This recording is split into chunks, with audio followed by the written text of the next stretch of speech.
সহজলভ্য আমিষের উৎস হিসেবে কদর ডিমের। সবজিসহ অন্য খাদ্যপণ্যের দাম বাড়লে পুষ্টি বিবেচনায় পছন্দের তালিকায় ওঠে ডিম। বর্তমানে দেশে যে পরিমাণ ডিম উৎপাদন হয় তাতে চাহিদা মেটানোর পরও থাকে অতিরিক্ত, এমন তথ্যই দিচ্ছে প্রাণী সম্পদ অধিদপ্তর। প্রায় 6,50,00,000 অধিক প্রতিদিন বাজারে ডিম আসছে। সপ্তাহে 2টা ডিম মিনিমাম একটা রিকোয়ারমেন্ট ধরে আমরা কিন্তু বছরে 104টি ডিমের একটা এস্টিমেট করেছিলাম।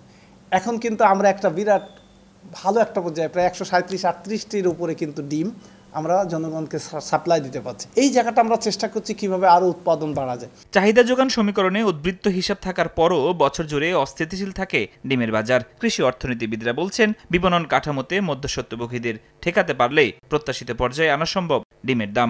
সবজির সিন্ডিকেটের থেকেও ডিমের সিন্ডিকেট ভয়াবহ। এটাও কিন্তু আপনার বাজারটা এক শ্রেণীর নিয়ন্ত্রণ করতেছে লোক, এবং এটা তো সরকার নিয়ন্ত্রণ করতে পারতেছে না।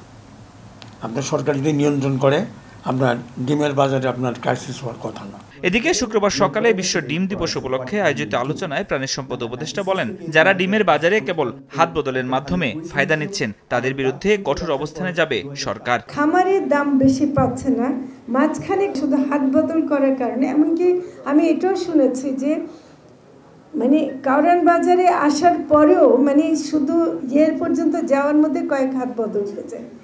এই যে জায়গাগুলো, এইগুলোকে অবশ্যই কঠোর হাতে দমন করতে হবে। এই ব্যাপারে কোনো ছাড় দিয়ে আমরা দিতে চাই না।